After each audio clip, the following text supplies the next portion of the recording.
ဇလန်အစမှာဟန်နရီဆိုတဲ့အမျိုးသားဟာတိုးဂိတ်တစ်ခုမှာညဆိုင်အလုပ်ကိုအေးအေးဆေးဆေးအလုပ်လုပ်နေသူပါသူ့ရဲ့ဇနီး DB ကတော့ဘဝကိုပျော်ပျော်ပါပါချက်တန်းကျင်ပြီးကလေးလိုချင်းနေသူပေါ့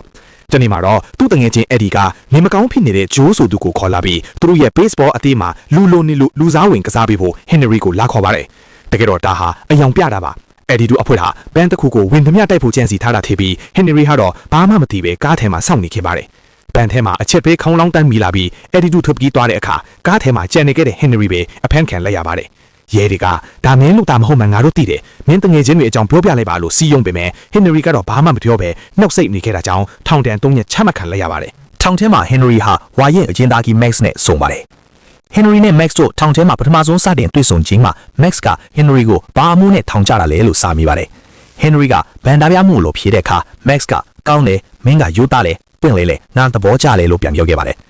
်ဟန်နရီကလည်း Max ကိုခင်ဗျားကတော့ဘယ်လောက်ကြတာလဲလို့ပြန်မေးတဲ့အခါ Max ကသူကတော့တက်တက်ကြွကြနေတာလို့အေးအေးဆေးဆေးပဲဖြေခဲ့ပါတယ်6လခန့်ကြာပြီးတဲ့နောက်မှာတော့ DB ဟာထောင်ထဲကဟန်နရီစီရောက်လာပြီးနေကောင်းလားလို့စမေးပါတယ်ဟန်နရီကနေကောင်းပါတယ်လို့ပြန်ဖြေတဲ့အခါ DB ကသူ့မှာပြောစရာအရေးကြီးတဲ့အကြောင်းအရာရှိတယ်လို့ဆိုပါတယ်ဟန်နရီနားထောင်နေချိန်မှာတော့ DB ကငါကခြားတစ်ယောက်နဲ့ချစ်မိသွားပြီဒါကအမျော်လင့်ပဲဖြစ်သွားတာပါလို့ဟန်နရီကိုအမှန်တိုင်းပြောပြတဲ့အချိန်မှာတော့ဟန်နရီဟာစိတ်ဆိုးဒေါသထွက်ခြင်းမရှိပဲအဆင်ပြေပါတယ်လို့အေးအေးဆေးဆေးပဲပြန်ပြောခဲ့ပါတယ်သူက DB ကိုမင်းပြောနေတာမြင်ရင်ငါချိန်နဲ့ပါပြီလို့လည်းဆိုခဲ့ပါသေးမတ်ကဟန်နရီကိုစက်ပင်ညပ်ပေးနေရင်လည်းထောင်ထဲမှာလူတွေမှာလည်းတချင်ကားတာကိုစီအိမ်မက်တွေရှိခဲ့ကြတာပါပဲဒါပေမဲ့တစ်ခုခုလွဲချော်တော့လို့သာဒီကိုရောက်လာကြတာလို့ပြောပြခဲ့ပါတယ်သူကဟန်နရီကိုမင်းရဲ့အိမ်မက်ကကောဘာလဲလို့မေးတဲ့အခါဟန်နရီကငါမှဘာအိမ်မက်မှမရှိဘူးလို့ဖြေခဲ့ပါတယ်အဲ့ဒီမှာမတ်ကဘဝအတွက်တကယ်ကိုအတိတရားရစေမယ့်စကားတစ်ခွန်းပြောလိုက်တာပါသူကတကယ်ရာဇဝတ်မှုဆိုတာထောင်ထဲရောက်နေတာကိုမပြောဘူးကို့မှာအိမ်မက်မရှိတာကို့အိမ်မက်အတွက်အားမထုတ်တာကိုမှတကယ်ရာဇဝတ်မှုလို့ခေါ်တာဆိုပြီးဟန်နရီကိုသင်ခန်းစာပေးခဲ့ပါတယ်ဒီစကားတွေကဟန်နရီအတွက်တော့သူ့ဘဝကိုပြန်သုံးသပ်မိစေရဲ့ပထမဆုံးတွန်းအားတွေဖြစ်လာခဲ့ပါတယ်နောက်ပိုင်းဟန်နရီထောင်ကလွတ်လာတဲ့အခါသူ့ဇနီးဖြစ်ခဲ့မှုတဲ့ DB အန်ကိုတွားကြည့်တော့မှသူ့ကိုဓမြမှုမှာအသုံးချခဲ့တဲ့တငယ်ချင်းဖြစ်သူဂျိုးက DB နဲ့အတူနေပြီးကလေးတော်ရနေပြီဆိုတာကိုတွေးလိုက်ရတာပါအဲ့ဒီနောက်မှာတော့ဟန်နရီဟာသူ့ခံခဲ့ရတဲ့ဘန်ရှစ်မှာရက်နေတော့ကားတစ်စီးကသူ့ကိုဝေတိုက်မိလို့ဖြစ်ခဲ့ပါတယ်အဲ့ဒီကားကိုမောင်းလာသူကတော့ဂျူလီလက်ဖြစ်ပါတယ်ဂျူလီကဟန်နရီကိုရှင်ဘဲကိုချိပြီးရှောက်နေရလဲဆိုပြီးအစပိုင်းမှာအော်ဟစ်ခဲ့ပေမဲ့နောက်ပိုင်းမှာတော့သူစိတ်ပူသွားပြီးလူနာထင်ကောက်ခေါ်ပြီးဖို့ကြိုးစားခဲ့ပါတယ်ဟန်နရီကဘန်ဖောက်ဖို့အစီအစဉ်ဆွဲရင်ဘန်နဲ့မျက်နှာချင်းဆိုင်ကပြက်ဆက်ယုံလေးကိုတွားတဲ့အခါမှာဂျူလီနဲ့ဒုတိယအချိန်ပြန်ဆောင်ခဲ့ပါတယ်အဲ့ဒီအချိန်မှာဂျူလီကပြက်ဆက်အတွက်ဇက်တိုက်လေ့ကျင့်နေရပါဟန်နရီကဂျူလီရဲ့တရုပ်ဆောင်မှုကိုချီးကျူးခဲ့ပြီးသူတို့နှစ်ယောက်ကော်ဖီဆိုင်မှာစကားပြောခဲ့ကြပါတယ်ဂျူလီကသူ့ကိုကားနဲ့တိုက်မိမလို့ခိခဲ့တာကိုတရားမစွဲတဲ့အတွက်ကျေးဇူးတင်ခဲ့ပါတယ်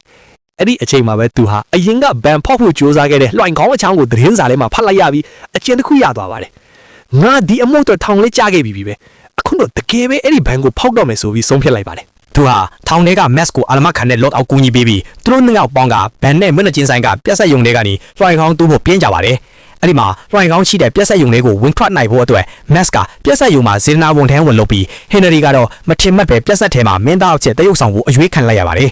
ဟန်နရီနဲ့ဂျူလီတို့ဟာတရုတ်စာအတူဆိုင်ရဲ့ပို့ပြီးရင်းနှီးလာခဲ့ကြပါတယ်ဂျူလီကသူဟာတရုတ်ဆောင်ကောင်းတစ်ယောက်ဖြစ်ချင်ုံတင်မကပဲလူတွေအမတ်ရလောက်တဲ့အမှုပညာရှင်တစ်ယောက်ဖြစ်ကြောင်းဟန်နရီကိုယင်ဖွင့်ခဲ့ပါတယ်အစားတော့စားပြီးတဲ့နောက်သူတို့နှစ်ယောက်ရီတကွန်းတစ်ခုအနီးမှာလမ်းရှောင်ရင်းဟန်နရီကလည်းသူ့ဘဝအကြောင်းတွေကိုပွင့်ပွင့်လင်းလင်းပြောပြခဲ့ပါတယ်ဟန်နရီကသူဘလို့ကြောင့်ထောင်ချခဲ့ရတယ်ဆိုတာကိုပြောပြပြီးအခုလဲဘန်ကိုတကယ်ဖောက်ဖို့ကြံစီနေကြောင်းနောက်ပြောင်တယ်လို့နဲ့ဝန်ခံခဲ့ပါတယ်ဂျူလီကတော့ဒါကိုဟာတာတစ်ခုလိုပဲထင်ပြီးရဲမောနေခဲ့ပါတယ်အဲ့ဒီနောက်မှာတော့သူတို့ညီတော်ဟာပြက်ဆက်ထဲကဇက်ကွက်တစ်ခုကိုအပြင်မှာတကယ်ဖြစ်နေတယ်လို့မျိုးအပြင်အလန်တရုပ်ဆောင်ရင်း romantic ဆန်ဆန်နိုင်ခဲ့ကြပါတယ်သူတို့နှစ်ယောက်ကြားမှာနှစ်ဆိုင်ကတန်ရောစင်တွေစတင်ခဲ့ပြီးတယောက်ကိုတယောက်ချစ်မြတ်နိုးတော့ကြပါတော့လေဟန်နရီအတွက်တော့ဂျူလီဟာသူနဲ့မတူပဲဘဝကိုတက်ကြွစွာရှင်တန်တဲ့အယောင်အဆွေးစုံလင်းသူလေးဖြစ်နေခဲ့တာပါဟန်နရီနဲ့ Max တို့ဟာသူတို့ရဲ့ဘန်ဖုန်းမဲ့အစီအစဉ်အတွင်းပြက်ဆက်ယုံတွေကလွှိုင်ခေါင်းလို့အပြင်းထန်ဆက်တူးကြပါတယ်ဒါပေမဲ့ဒီအလုပ်ကလူနှစ်ယောက်ထဲနဲ့မနိုင်တော့မှန်းသိလာတဲ့ခါကတော့အရင်ကဟန်နရီကိုအတုံးချခဲ့တဲ့တငယ်ချင်းအောင်ဂျိုးကိုပါအကူအညီတောင်းပြီးအဖွဲ့ထဲထည့်လိုက်ရပါတယ်အခြေအနေတွေကအဆင်ပြေပြီးနဲ့လွှိုင်ခေါင်းတူးတဲ့အလုပ်ပြီးခါနီးနေပြီဆိုမှမထင်မထားတဲ့ပြဿနာတစ်ခုတက်လာပါတယ်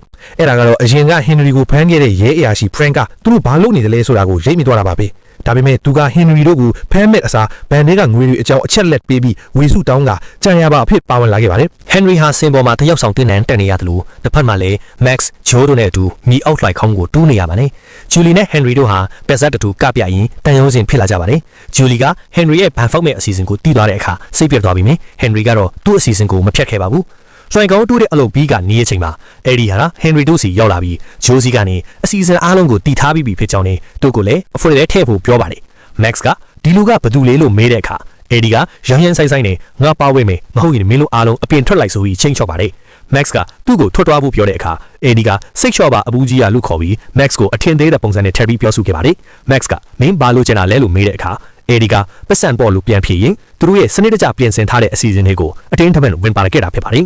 ဟင်နရီကတော့ဘန်ဖောက်ရမယ့်အချိန်နဲ့ plus ကရမယ့်အချိန်ထက်နေတာကြောင့်တော်တော်လေးစိတ်ဖိစီးနေခဲ့ပါတယ်ဒါပေမဲ့ Max ကသူ့ကိုဘဝမှာတစ်ခုခုကိုအောင်မြင်အောင်လှုပ်ဆောင်ဖို့အမြဲတမ်းတိုက်တွန်းအားပေးခဲ့ပါတယ်ဟင်နရီဟာစင်ပေါ်မှာတရုတ်ဆောင်နေခဏနာချင်းထိုင်းမှာမြေအောက်လွိုင်ခေါင်းတွေကိုအမြန်ဆင်းပြီးမြေကြီးတွေတဲထုတ်တာနရန်ဖောက်တာတွေကိုလှုပ်ဆောင်ခဲ့ရပါတယ်ဂျူလီဟာဟင်နရီတခုခုထူးဆန်းနေတာကိုရိပ်မိနေပေမဲ့ပြာဆက်ကိုအောင်မြင်အောင်ကပြဖို့ပဲအာယုံစိုက်နေခဲ့ပါတယ်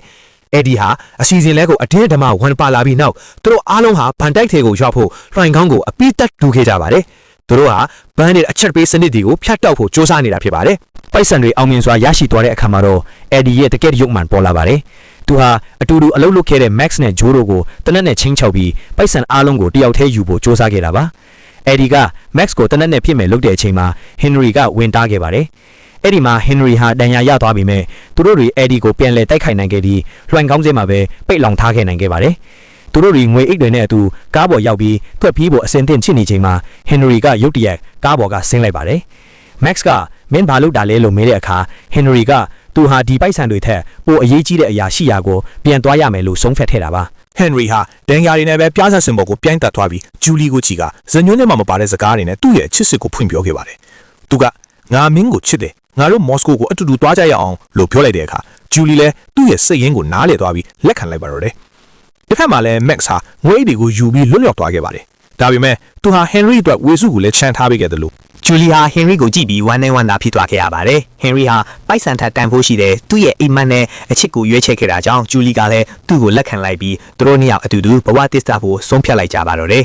ဒါဟာသူအစောကြီးကတည်းကလိုချင်ခဲ့တဲ့အိမ်မက်စစ်စစ်ကိုအကောင့်ထဲဖော်နိုင်ခဲ့တာပဲဖြစ်ပါတယ်ဒီဇလန်လေးကတော့တကယ်ရာဇဝဲမှုဆိုတာကိုယ့်အိမ်မက်ကိုကိုယ်တိုင်မဖော်ဆောင်တာပဲဆိုတဲ့စကားအတိုင်းဟင်နရီတယောက်သူ့အိမ်မက်ကိုရှာတွေ့ထွားရင်းနဲ့ဇလန်လေးကိုဒီနေရာမှာပဲအဆုံးသတ်ပေးထားပါတယ်ခင်ဗျာဟုတ်ကဲ့ပါအခုလိုမျိုးစိတ်ဝင်စားစရာကောင်းတဲ့ဇာတ်လမ်းလေးတွေကိုအမြဲမပြတ်ကြည့်လို့ရအောင်ကျွန်တော်လေ channel လေးကို like and subscribe လေးလုပ်ပေးထားကြပါဦးခင်ဗျာ